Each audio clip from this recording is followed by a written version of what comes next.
баршаңызға достар, сіздермен бүгін жасалу жолы өте оңай әрі қарапайым және де дәмді болып шығатын пияз нанның рецептімен бөлісетін боламын. Достар, жасап көріңіздер және де каналға жазылуды ұмытпаңыздар. Ең алдымен 100 грамм суымызды, оның үстіне 1 шай қасық дұры ашытқымызды, оның үстіне 1 ас қасық майымызды және де 1 шай қасық тұзымыз және де 1 дана жұмыртқамызды қолданатын боламыз. Міндетті түрде суымыз жылы болу керек. Достар, енді кезекте електен өткізілген ұнымызды жақсылап 2 бөлікке бөліп араластырып алыңыздар. Қатты емес, орташа көлемде жұмсақтау қамыр ашытып алыңыздар. Жақсылап арасында түйіршік қалмайтындай етіп, дәл осылай жақсылап араластырып алыңыздар. Қамыр илеп алыңыздар, яғни.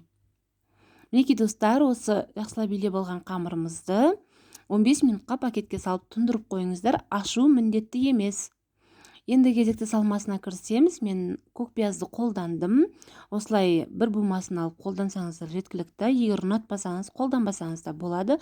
Және де үлкен көлемдегі пиязымызды қолдандым. Аз көкті ұнатпасаңыздар, қолданбай қойсаңыздар да болады, достар. Пиязды да дәл видеодағыдай турап алыңыздар. Қатты үлкенірек қылып жүрмеңіздер.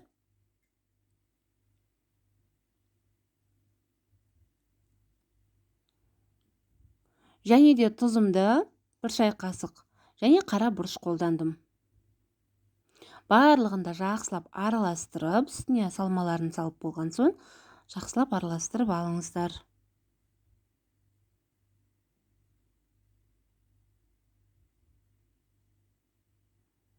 Мінекей достар, және 15 минут тұрған қамырымызды қатты аши қойған жоқ.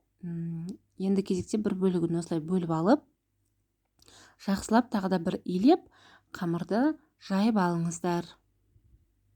Достар, мұнда Instagram парақшам бар, тіркеліп, ол жақта да әртүрлі рецепттермен бөлісіп отыратын боламын. Кіріп тіркеліп алсаңыздар болады. Қамырларыңызды жұқалау етіп жайып алыңыздар. Достар, және де менің парақшама, осы YouTube каналыма тіркеліп кетуді ұмытпай, лайк, комментарий жазып кетіңіздер. Сіздермен алдағы уақытта өте керемет дәмді рецепттермен бөлісіп отыратын боламын. Мінекей достар, қамырымызды жайып болдық.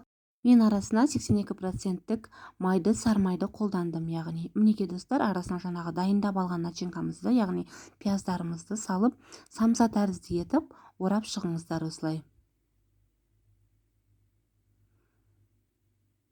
Жартысына дейін орап болғаннан кейін қамырымызды май жағылған жерінен бөліп кесіп алыңыздар. Егер де барлығында орап жүрсеңіздер, пияздарыңыз, яғни қамырларыңызбен қоса қалың болып кетуі мүмкін. Енді кезекте екінші жарты бөлігінде дәл осылай май жағып, ортасына пиязымызды теуіп, орап алатын боламыз. Мінекей, жаңағы орап алған қамырымыздың шетіне жалғастырып, домалақ тәрізді пішінді етіп, нан көлемінде жасап шығатын боламыз. Мінекей достар, енді осы қамырымызды 15 минутқа 10 минутқа тұндырып қойыңыздар.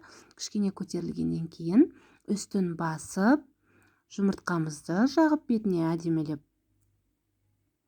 Бетіне күнжіт, қара және ақ күнжітті қолдандым. Сіздер сеппей қойсаңыздар да болады, ұнатпасаңыздар. Мен әсемдік үшін қолдандым. Дәм өте әдемі, керемет болып шықты. Достар, дәл осы қалпында 220 градуста 20 минутқа пісіріп алдым. Достар, сіздерге де жасап көруге кеңес беремін. Дәмі өте ерекше болып шығады. Жасап көріңіздер. Ыстықтай тез желініп кететін өте керемет пияз нан. Достар, каналға жазылып, лайк, комментарий жазып кетуді ұмытпаңыздар. Алда сіздермен керемет дәмді рецепттер дайындайтын боламыз. Сау болыңыздар.